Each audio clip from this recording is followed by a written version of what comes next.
Shalom from Jerusalem.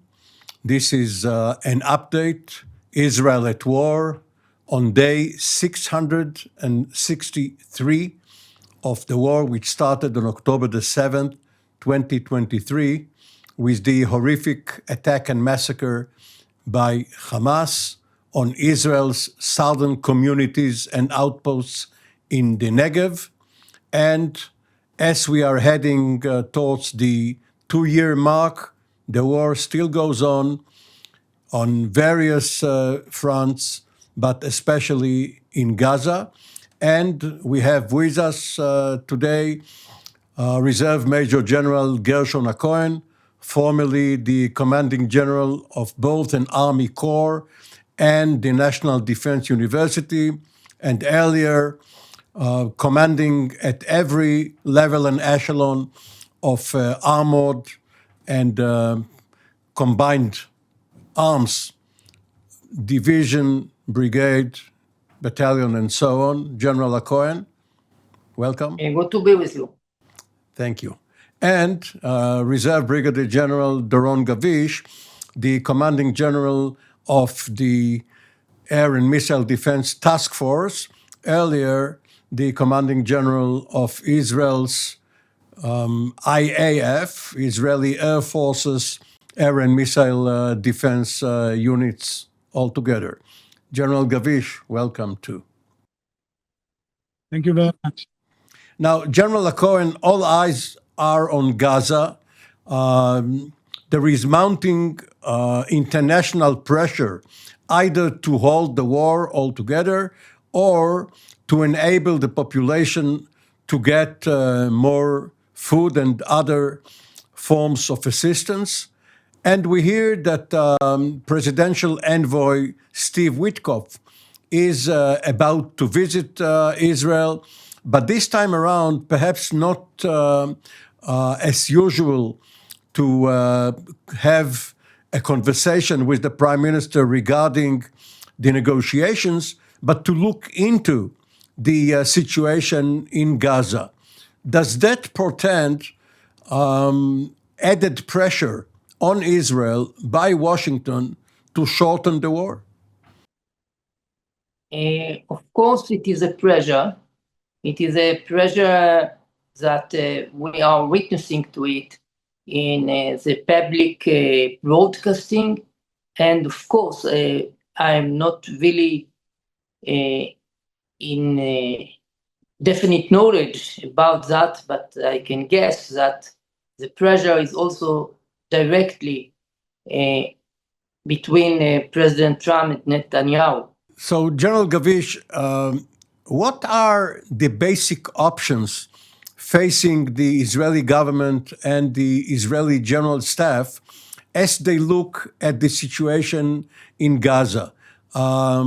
Is there any viability to a prolonged campaign, as we have seen that no hostages have been released after the deal which was struck on the very last day of the Biden administration and helped along by President Trump and Envoy Witkoff. But after that, there has been no movement for many months now. What are the options?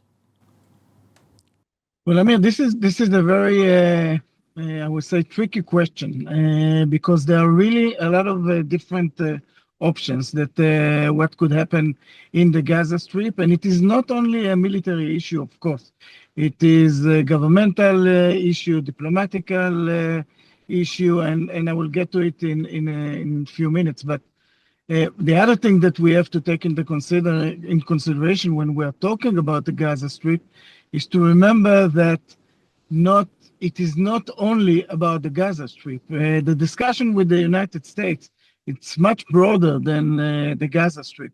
And in some extent, you know, it is how do we look at things? I look at it as an opportunity. I think that the discussion with the United States also regarding the Gaza Strip could be an opportunity, because if you tie it to other, I would say, trends within the Mediterranean, that could be something which is much bigger than the Gaza Strip itself.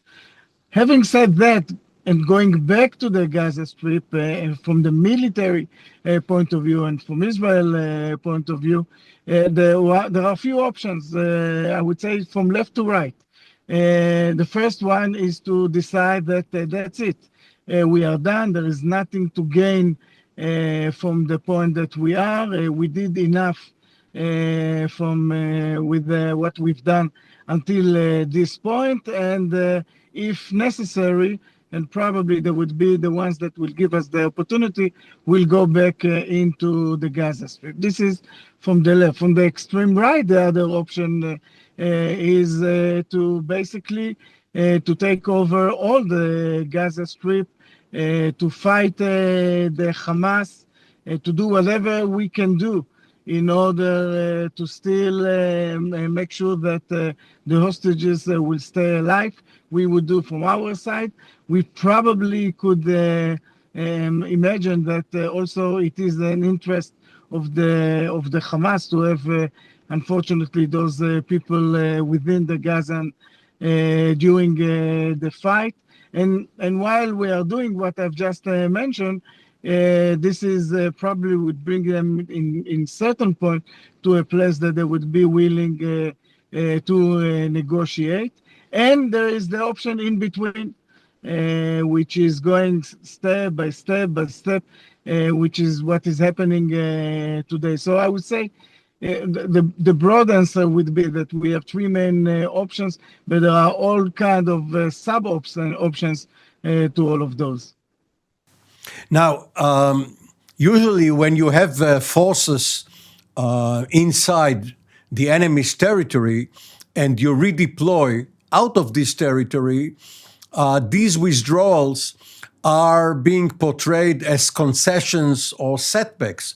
But is it really so when the fact that you have those forces gives the other side opportunities to attack them? Maybe it's better for the IDF, not as a concession to Hamas, but for its own benefit, to withdraw its forces outside of the Gaza Strip and hit back whenever there is a renewed threat. Yeah, but we have to remember that your question is tied to the goals of the war.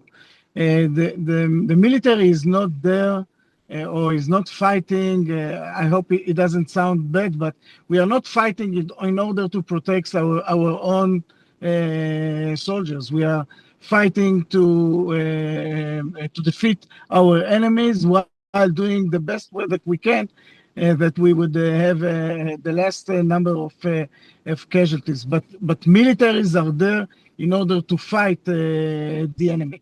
So this should be, of course, going back, and as I said, it is tied to the decision that was made by Israel, that those are the goals of the war, which is eliminating as much as we can the Hamas, hitting them very bad, making sure that they are not going back to rule the Gaza Strip, and demilitarize the Gaza Strip, and of course to see their leaders out of the Gaza Strip. So this should be something which is tied. If we want to gain something from this war, we have to look also on this, on where are we with regard to the goals of the war. Okay. Now, General Cohen, you have a lot of experience in teaching and leading officers, and one of the classic lessons learned always has to do with just war, whether the war itself is just and whether the means you use to conduct the war is just. And obviously, in Gaza, Hamas fails all of these standards.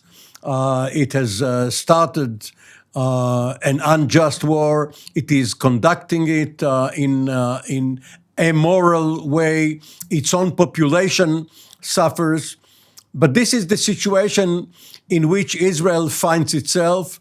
And regardless of the injustice involved, Israel is under pressure to let the population get more assistance, even though Hamas gains by that and by the so-called tactical pauses which Israel has to undertake in order for the aid to get into Gaza. Is there any way around these obstacles? In your question, we can find the instruction for just taking a road for the answer, because actually, regarding justice and whether it is a just war or not, we can find here a lesson, a very dramatic lesson, that what we can analyze and research in the academic world or in the whole seminars regarding just and unjust war. I succeeded to participate in a seminar in that subject under Michael Walzer in 1983, after the first Lebanese war. I'm his student of Michael Walzer. And here we can find that even though someone could really give a proof that the war is just and the manners of the way we are managing the war is just regarding the Israeli side, yet we are still in a cage of a catch. What it means, if we are just comparing the situation in Gaza to the situation in Hezbollah in Lebanon, the main difference is that Hezbollah organization really taking care about their own people. They are taking the full considerations of the trouble that their own people in Lebanon are now suffering from ruined villages, ruined houses, and they cannot really afford to pay them as they promised. Is it because the Hezbollah organization is Shiite and Hamas is Sunni? Does it have anything to do with that? Exactly. Maybe it is due to the fact that in Shia approach, they are realistic and not absolutely radical. In Hamas, we are finding that they are behaving in a form of ISIS. Therefore, they are getting courage of being so jihadistic, going to the edge, and they don't care about their own people, because it's a very way that their own people suffering from hunger and from all what is going on in Gaza. It is really becoming another weapon against Israel, because now not Hamas paying the all sanctions regarding the situation of the people, their own population, but Israel. It became a responsibility of Israel, and it is really interesting. And now we are in a real catch regarding that problem. I don't know really how to solve it. Now, General Gavish, let's turn to the subject of targeted killings, of assassinating key people, be they leaders, scientists, commanders. Apparently, this issue, which 20 or 30 years ago was quite controversial, has been normalized. It has been accepted that in war, such key personnel have no immunity. And the developments, especially in intelligence and in precision munitions, managed to perfect this part of war or art of war in such a way that there is less collateral damage. So putting aside these aspects, the question is, was it wise or effective for Israel to, for instance, kill the leaders of Hamas, because now it seems as if there is no one in authority able to cut a deal. None of the second echelon, second-tier Hamas leaders who have now been pushed up to positions of authority, they do not feel secure enough to cut a deal with Israel. Maybe it was a mistake after all. Well, everything that you do during a war, there are consequences to it, and sometimes there are positive consequences and some negatives. Of course, that you take it in consideration before you strike any of those terrorist leader. You take into consideration that also the decision-making process would be armed, also with regard to what is come to the negotiation with us, Israel. But taking all into consideration, at the end of the day, I think that it was very important to do it also with the Hezbollah and of course with the Hamas. And by the way, with the Hezbollah, we saw that at the end of the day, although we did strike the vast majority of their leader, still they made a decision. They are now in a kind of a ceasefire with Israel. The Hezbollah is contained in a way, deterred in a way. So I think that we cannot even give a generic question. It's very dependable on who are we talking about. So I think that in general, but at the end of the day, when it comes to terrorists, you have to fight them all the way through. Unfortunately, as I said, there is consequences to it. But as we know, they do have some others that are taking their place. And in the case of the Hamas, we have to remember that the Hamas have also their political leaders, which are the vast majority, the majority of them are still there and can make a decision and at least to try and press the military leaders of the Hamas to come to the negotiation table. So I think that we still have a way to go, although a lot of those leaders are, they went back to meet whoever they met in the sky. General Cohen, you have a lot of experience in Israel's northern front, Northern Command, back in the day where you were a career officer. You commanded Division 36, which at the time was Israel's most powerful armored formation, being positioned, again, at the time on the Golan Heights. And we have heard a few days ago that the commanding general of the Northern Command, Major General Ori Gordon, has relinquished his command. He's probably going to get another major post. But for the time being, he has summed up his almost 3 years in command of the Lebanese and Syrian fronts. Now, two questions regarding that. First of all, in his background, he is a special forces officer. He was the leader of Israel's equivalent of the Delta Force or other elite units called Sayeret Matkal. And his replacement, Major General Rafi Milo, is also a special forces veteran of Shayetet 13, Flotilla 13, the naval commandos. So first of all, does this background prepare officers for such duties? And also, both of them came from the home front command, which is in a way the IDF's link to the civilian population. Does that prepare a major general for such a job?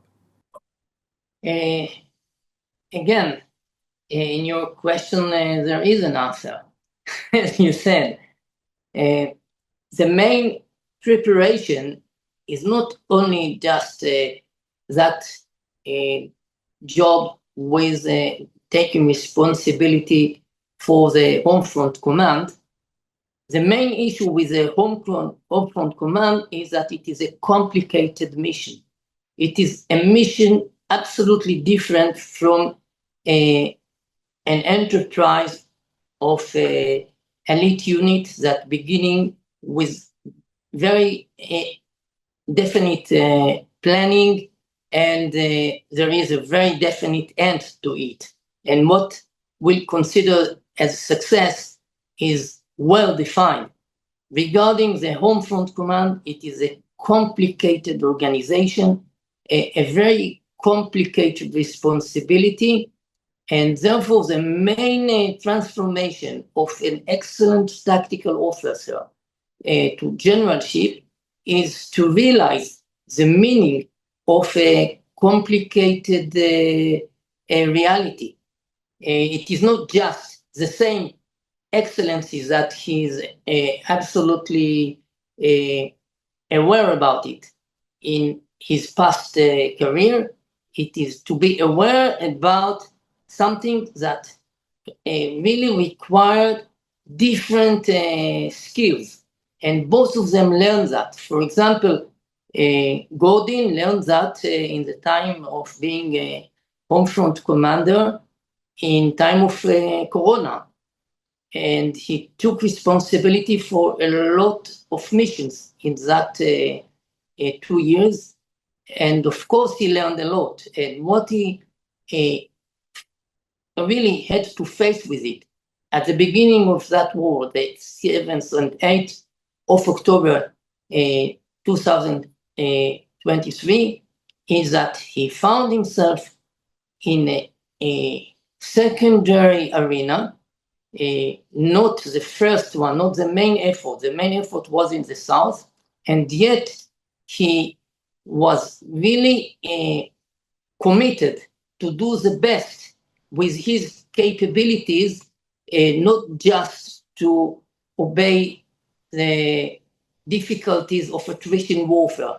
He succeeded to take the attrition circumstances that have been compelled upon him by Hezbollah and to find new routes for superiority in that attrition warfare that prepare the arena for the success of the operations after really 1 year at the end of September 2024. Therefore, it means that these two skills from elite unit excellency and the complicated world of home front is a very, very good beginning to come to a world that is really, of course, today, with the Syrian arena and Lebanese arena, very, very complicated and very, very new. It is not going to be what we all are familiar with it. General Gavish, focusing on your specialty as an air and missile defense commander, we have all heard throughout the last 22 months of the war about the need to prioritize and economize the use of munitions, especially anti-missile missiles. First of all, because they are very expensive, but also because one has to keep one's reserves and to be, of course, ready for the next round, for the next day. But now that the war, especially the anti-missile war, is not so intensive, now word comes out of Washington that the U.S. Armed Forces, and in this case, especially the U.S. Army, which in their system is in charge of missile defense, and the Navy, which also employs missile defense, that they have expanded, according to one report, 1/4 of their war reserves in this particular part, and that they should reserve for themselves some more in case there is war with China or some other contingency. From what you hear from your counterparts, is this a real concern, or is it part of the Washington game of trying to get more budgets or defense industry concerns? What is it a real concern?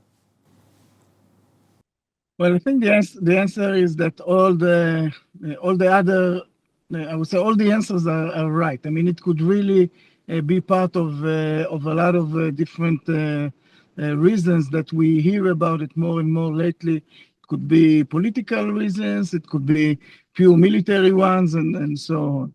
If we, I mean, political in the term of budget issues, and those that want more budget, they are issuing all kind of articles in the news, and things might happen because of it. But if we are going to the pure military side of it, first of all, there was an answer that was given by the United States officials that there is no serious issue with regards to those missiles or interceptors.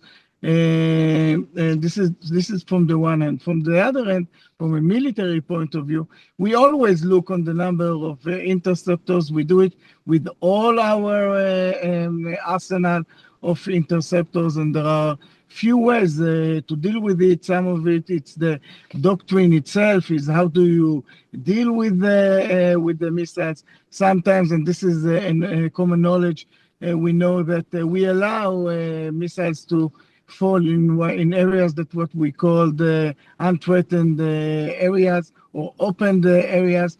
This is a way also not to waste an interceptor to a missile that is going to an open area. So yes, it is a consideration. You always take it as a commander while you fight into your considerations. If up to be effective in fighting, it is right for the defense, it is right for the offense, it is right from the armed forces, from the ground forces, from armor, maintaining your forces and be efficient of how you're using it. This is embedded into the military doctrines. Therefore, I don't see it as something which is special only to the missile defense fight. It is really part of being operational and professional officer, and this is something that you need to take into consideration. General Gavish, thank you. General Cohen, thank you too. This has been an update, Israel at War, from TV7 News Israel. We will be back in a couple of days. For the time being, shalom from Jerusalem.